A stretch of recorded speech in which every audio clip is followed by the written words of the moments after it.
Hello friends, எல்லாருக்கும் வணக்கம்.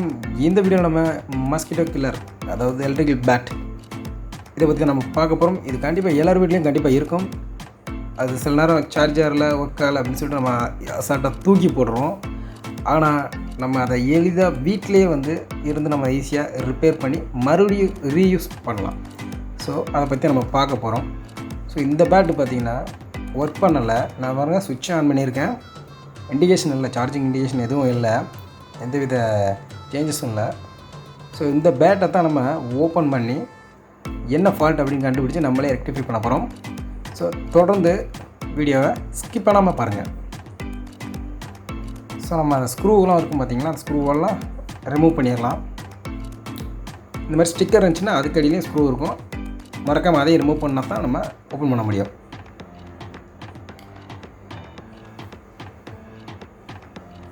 So open பண்ணோம்னா ஜஸ்ட் ஒரு சிம்பிள் சர்க்யூட் தான் இருக்கும்.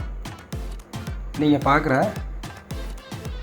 இந்த மாதிரி தான் ஒரு பிசிபி போர்டு, ஒரு 4 வோல்ட் இந்த பேட்ரி, இது மட்டும்தான் இருக்கும். வேறு ஒரு பெரிய சர்க்யூட் எதுவுமே கிடையாது. இந்த பக்கம் இது ஒரு 4 வோல்ட்டு டிசி பேட்ரி.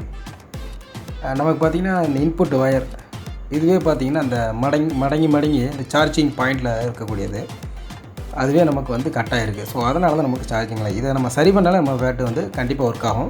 சரி, உள்ள காம்பனன்ட்ஸை பார்க்கலாம் நம்ம. ஸோ இந்த ஸ்க்ரூவை நம்ம ரிமூவ் பண்ணிவிட்டு அந்த பக்கம் என்ன இருக்குன்னு பார்க்கலாம். ஸோ இதாங்க சிம்பிளான சர்க்யூட். பாருங்கள், கெப்பாசிட்டர், ஒரு MOSFET, input capacitor, output capacitor, ஒரு டிரான்ஸ்ஃபார்மர் ஸ்டெப் அப் பண்ணுறதுக்கான. ஸோ இந்த black wire power cable 230 volt, அந்த பிளாக் ரெட் நம்ம பேட்ரி சார்ஜிங் பாயிண்ட்டு. ஸோ ஒன்று நம்ம பார்க்கலாம். மெயினாக அந்த கெப்பாசிட்ரு, இந்த சுவிட்சு, மெயினாக அந்த கெப்பாசிட்டர் தான் ஐடியா ஆகும். இது மைக்ரோ சுவிட்சு. அந்த ரெட் கலர் ஆன் ஆஃப் சுவிட்சு நமக்கு தெரியும். அதை நம்ம மைக்ரோ சுவிட்சை ப்ரெஸ் பண்ணும்போது இந்த ரெட் கலர் இண்டிகேட்டர் எரியும். ஸோ இந்த க்ரீன் கலர் எல்இடி பார்த்திங்கன்னா நம்ம ப்ளக்கில் சார்ஜ் போட்டிருக்கும்போது நமக்கு எரியுங்க. ஸோ இது 4 வோல்ட்டுக்கான சார்ஜிங் ரீசார்ஜபிள் பேட்ரி. ஸோ இந்த பிசி போர்டில் பார்த்தீங்கன்னா ஏதாவது ஷார்ட் ஆகிட்டு எரிஞ்சு போயிட்டு ஸ்பார்க்காக இருந்துச்சு அப்படின்னா நம்ம அந்த காம்பனன்ட்ஸை ரிமூவ் பண்ணிவிட்டு பக்கத்தில் உள்ள எலக்ட்ரானிக் ஷாப்லேயே அதை நேம் சொல்லி நம்ம இல்லைனா ரிமூவ் பண்ணி எடுத்துகிட்டு போய் கொடுத்தோம்னா அவங்க புதுசாக கொடுத்துருவாங்க. ஒரு 5 to 10 rupees அல்லது மேக்ஸிமம் 20 rupees அந்த லெவலில் தான் இருக்கும். நம்மளே ரீப்ளேஸ் பண்ணிக்கலாம். சால்ட்ரிங் அயன் பேஸ்ட்டு இருந்தால் நம்மளே ரிமூவ் பண்ணி அந்த காம்பனன்ட்ஸை நம்ம ரீப்ளேஸ் பண்ணிட்டோம்னா ஈஸியாக நம்ம ஒர்க் பண்ண வச்சிடலாங்க. ஸோ பார்க்கும்போதே நம்மளுக்கு எதுவும் டிஃபெக்டிவ் இருந்தால் கண்டிப்பாக தெரியும். ஸோ இப்போ நம்ம சிம்பிளாக இது எப்படி ஒர்க் பண்ணுது அப்படின்றத நம்ம ப்ரீஃபாக பார்க்கலாம். சரிங்களா? ஸோ கன்டினியூ வாட்ச் பண்ணுங்கள். ஸோ இந்த சர்க்யூட் பார்த்திங்கன்னா இப்படி தான் இருக்கும். உங்களுக்கு பாஸ் பண்ணி காமிக்கேன்.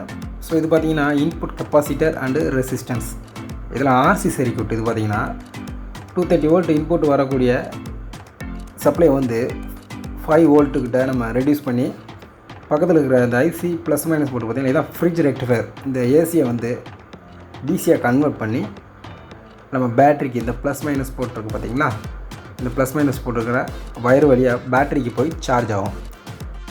ஸோ 4 to 5 hours நம்ம சார்ஜ் போட்டுருவோம். போட்டதுக்கப்புறம் நம்ம ரிமூவ் பண்ணிடலாம். ரிமூவ் பண்ணிவிட்டு நம்ம ஆன் பட்டனை அந்த ரெட் கலர் பட்டனை ஆன் பண்ணிவிட்டு மைக்ரோ சுவிட்சை நம்ம ஒரு வாட்டியே நம்ம ப்ரெஸ் பண்ணிவிட்டு நம்ம கொசு அடிக்கிறதுக்கு யூஸ் பண்ண போவோம் பார்த்திங்களா. அப்போ ப்ரெஸ் பண்ணும்போது என்ன ஆகும், சார்ஜான பேட்டரி டிஸ்சார்ஜ் ஆகும். எது வழியான இந்த 3 டெர்மினலுக்கு பார்த்திங்கன்னா இதுதான் மாஸ்பெட்.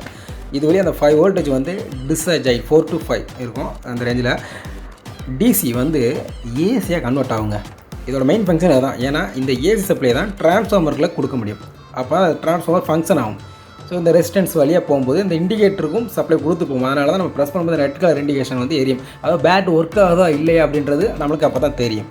ஸோ இந்த டிசி ஏசியாக மாறுது பார்த்திங்கன்னா இது நேராக டிரான்ஸ்ஃபார்மர் போயிட்டு ஹை வோல்டேஜ் பில்டப் ஆகுங்க.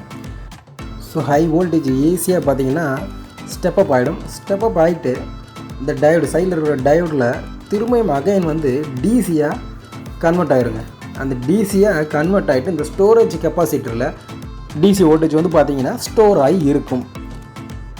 இதோட அவுட்புட் பார்த்திங்கன்னா ரெட் கலர், அப்புறம் 2 ப்ளூ கலர் ஒயர் போகுது பார்த்திங்களா. ஸோ இது பார்த்திங்கன்னா நம்ம பேட்டில் உள்ள அந்த வலையில் ஜாயின் பண்ணியிருப்பாங்க. ஸோ சென்டரில் பார்த்தீங்கன்னா ரெட் கலர் வயர் பாசிட்டிவ் இருக்கும், அந்த ப்ளூ கலர் வயர் வந்து 2 பக்கமும் நெகட்டிவாக வந்து இருக்கும். ஸோ இந்த ஸ்டோரான வோல்டேஜ் வந்து ரெடியாக இருக்கும். ஸோ அப்போ தான் நம்ம ஏதாவது பூச்சி வந்து அதில் படும்போது நம்ம அடிக்கும்போது கொசு அடிக்கும்போது பார்த்தீங்கன்னா ஸ்பார்க் ஆகி செத்துரும். ஸோ இது தாங்க பேட்டோட ஈஸியான சிம்பிளான ஆப்ரேஷன். ஸோ நம்ம பேட்ரி என்ன கண்டிஷன் இருக்குன்னு செக் பண்ணிடலாம். ஏன்னா ரொம்ப நாள் ஒர்க் பண்ணாமல் இருந்துச்சு. ஸோ நம்ம அது எவ்வளோ வோல்டேஜ் வந்து ஸ்டோர் பண்ணியிருக்கு அப்படின்றத நம்ம இப்போ மெஷர் பண்ணிடலாம். ஸோ அதுக்கு நம்ம கிலோமீட்டர் இருக்கணும். ஸோ நம்ம வச்சு பார்க்கும்போது பார்த்திங்கன்னா 2 வோல்டேஜ் தான் இருக்குது. ஆனால் 4 வோல்டேஜ்க்கு மேலே இருந்தால் தான் பேட் வந்து சூப்பர் கண்டிஷனில் ஒர்க் பண்ணும், இல்லைனா ஒர்க் பண்ணாது. ஸோ பேட்ரி வந்து ஒரு 40-50 ரூபீஸ்கிட்ட இருக்கும். நம்ம அதை வாங்கி ரீப்ளேஸ் பண்ணிடலாம். ரீப்ளேஸ் பண்ணிட்டா நல்லா ஒர்க் ஆகும். ஸோ நம்ம இப்போ இந்த 230 வோல்ட் நம்ம ப்ளக் பாயிண்ட் ஒயர் வந்து கட் ஆகிடுச்சு பார்த்திங்களா, அதை இந்த ப்ளக்கை ஸ்க்ரூ பண்ணியிருக்காங்க. ஸ்க்ரூ ஓப்பன் பண்ணிவிட்டு நம்ம சால்ட்ரிங் பண்ணிடலாம். ஸோ அப்போ தான் நம்ம சார்ஜ் போட்டு என்ன கண்டிஷன் பார்க்க முடியும்.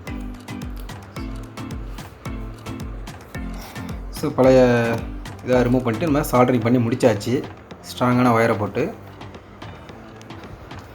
ஸோ நம்ம இதை அந்த black colour cable supply PC போர்டில் உள்ள கேபிளில் நம்ம ஜாயின் பண்ணிடலாம்.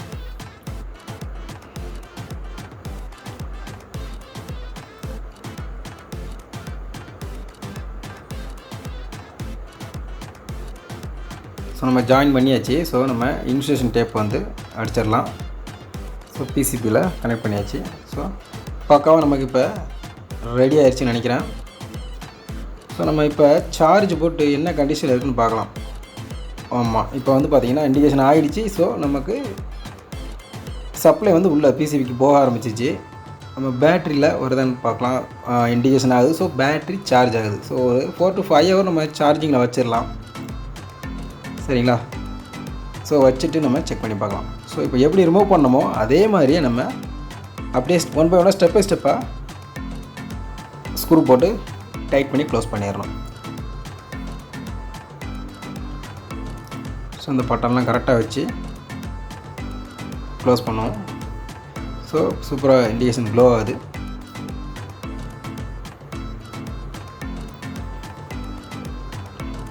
ஸோ டைட்டாக நல்லா ஸ்க்ரூவை டைட் பண்ணிடலாம்.